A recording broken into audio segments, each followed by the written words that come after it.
Let's talk about something that most of us were never taught but deal with every day: how to not take things personally.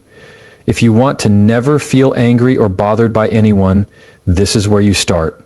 You have to master the art of emotional detachment, not from people, not from life, but from the emotional hooks that people unknowingly toss into your path. This isn't about apathy, it's about clarity. Because the truth is, most of what bothers us about other people isn't really about them. It's about how we interpret their behavior through our own lens of insecurity, fear, or expectation.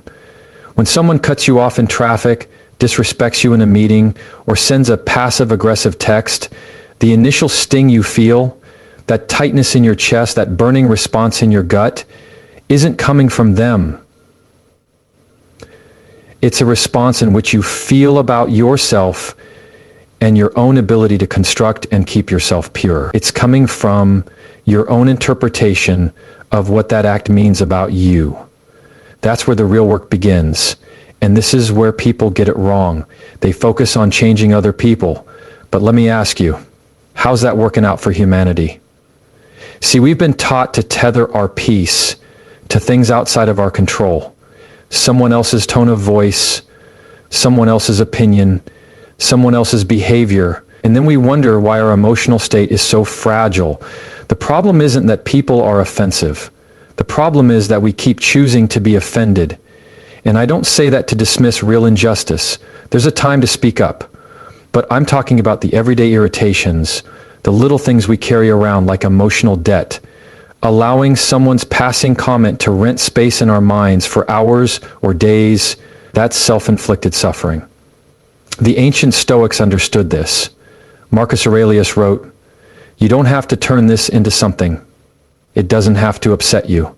Let that sink in. You don't have to turn a rude email into a personal attack. You don't have to turn a cold shoulder into a rejection of your worth. You don't have to turn someone's bad day into your bad day." This is where emotional freedom begins, not in changing what happens, but in changing how we label it. Now, emotional detachment is not suppression. I'm not telling you to pretend you don't feel. I'm saying recognize the feeling, name it, and then interrogate it before you act on it. There's a pause, however small, between stimulus and response. That space is where power lives. Most people never find it. They're on autopilot, someone pushes a button, and boom, they react. But if you can learn to stretch that space, to observe your emotional patterns with curiosity instead of judgment, you start to notice something profound. Most of what agitates you isn't personal at all. You see someone rolling their eyes while you speak in a meeting. Your mind jumps to, "They don't respect me," or "I must sound stupid." But maybe they just got a text about their sick child. Maybe they didn't sleep last night. Maybe their response has nothing to do with you. And even if it was about you, what then? You still get to choose your response. You still get to decide whether you hand over your peace like a gift to someone else's immaturity. Let's go deeper. Why are we so easily rattled by others? Often, it's because we haven't fully owned our sense of worth. When your identity is fragile, it becomes easy to bruise. If someone's comment can shatter your day, they own a piece of you. And here's the truth. No one should have that kind of power. Not a boss, not a parent, not a stranger on the internet. But we give it away, usually without realizing it. This is why detachment is a skill. It's not coldness, it's clarity. It's the ability to see a situation as it is, not through the distorted lens of insecurity or ego. And when you train yourself to pause, to reflect, to question the story your mind is telling you, you begin to take back control. You shift from being emotionally reactive to being emotionally intelligent. You no longer need to be right. You no longer need validation from someone who doesn't even know your full story. And you definitely don't need to internalize every glance, every silence, every offhand remark. People will be who they are. That's one of the few guarantees in life. Some will be kind, some will be thoughtless, some will be amazing, and others will test every ounce of your patience. But once you stop trying to edit who they are and instead focus on mastering your response, the entire game changes. You realize that emotional peace doesn't come from a world that never irritates you. It comes from becoming the kind of person who can't be easily irritated. And yes, this takes practice. You're gonna slip. That's okay. The goal isn't perfection. The goal is awareness. The goal is to catch yourself faster each time you get hooked, and to unhook with grace instead of guilt. Every time you do, you build resilience. Every time you let something roll off your back that used to send you spiraling, you grow. And eventually what used to feel personal will start to feel neutral. Not because you don't care, but because you've learned to care more about your peace than your pride. So the next time someone cuts in line, interrupts you mid-sentence, or posts something petty online, try this. Take a breath, step back and ask yourself, is this worth my energy? Or is this just another moment to practice the strength of my detachment? Because the most powerful person in the room is never the one who controls others. It's the one who controls themselves. ChatGPT said, let's shift the lens now and talk about something even deeper. Self-awarenessness. If emotional detachment gives us space from others, then self-awareness gives us access to ourselves. And you cannot truly free yourself from anger or irritation until you understand the terrain of your own mind. Most people are walking through life reacting, assuming, defending, without ever stopping to ask why they react the way they do. They think they're responding to others, but in reality, they're responding to unexamined patterns that were formed years ago. And here's the truth.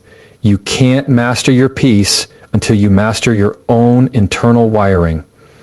There's a phrase I often come back to. What you don't own owns you. That applies directly to your emotional state. If you've ever felt triggered by someone's tone, body language, or behavior, seemingly out of proportion to the situation, there's usually something deeper under the surface.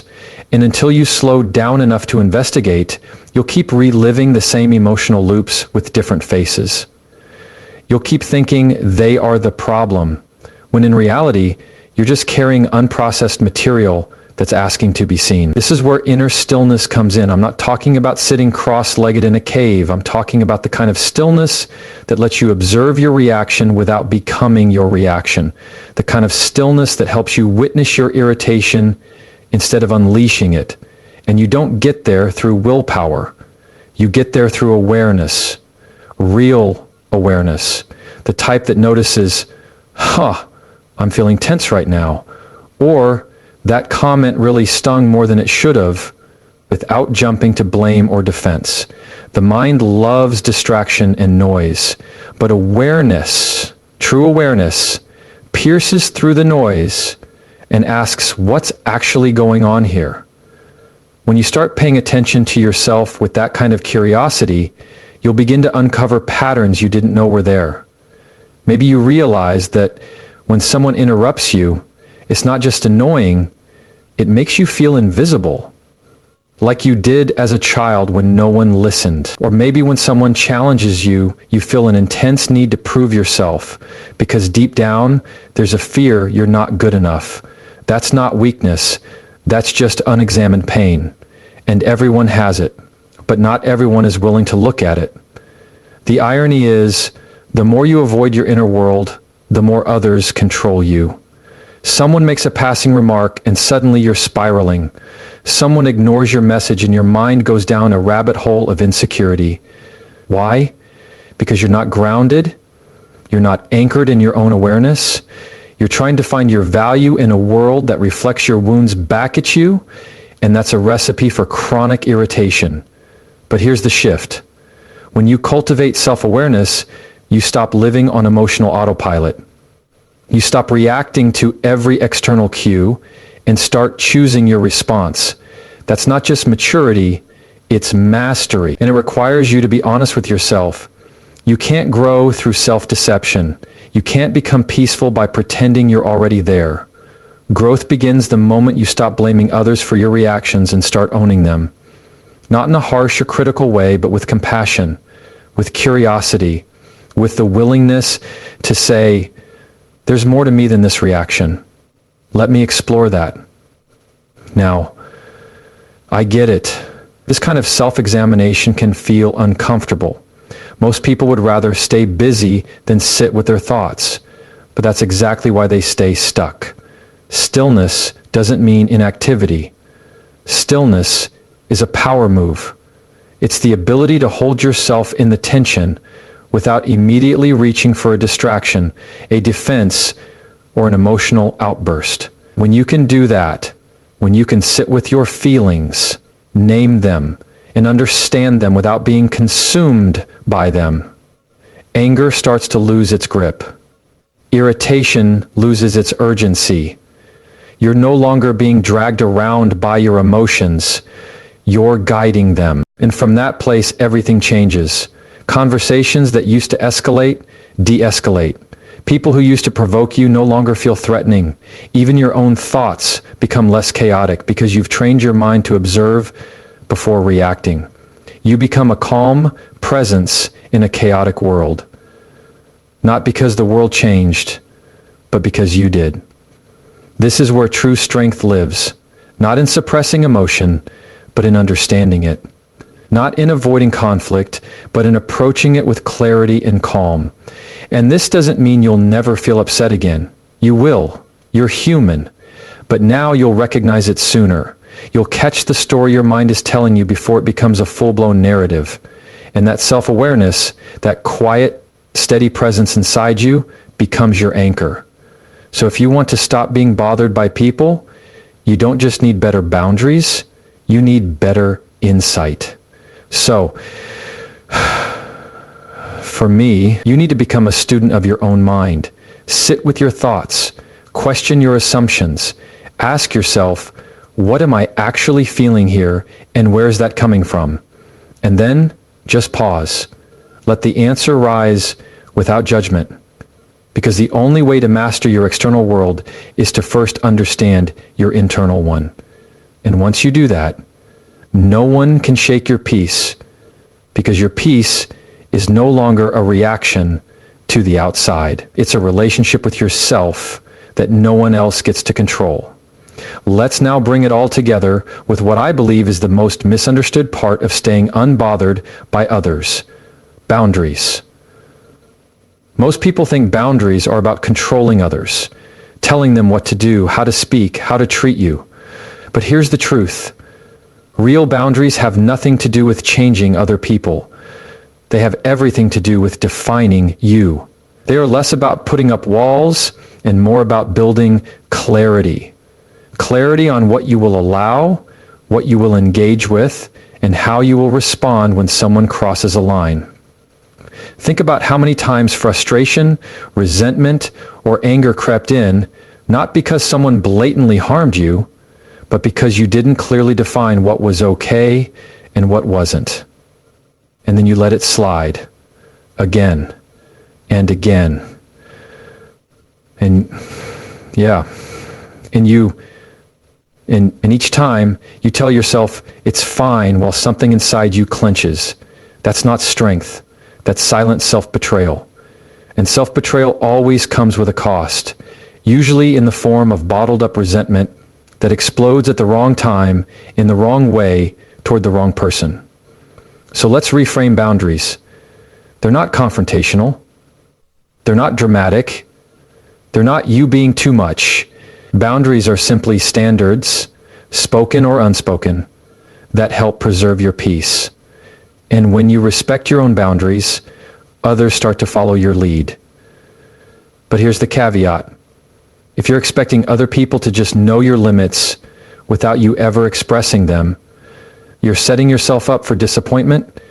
Unspoken boundaries often become unprocessed anger. Now, here's where this ties into staying calm and unbothered.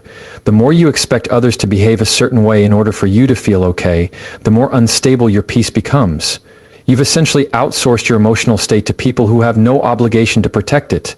That's a dangerous game, because people are unpredictable.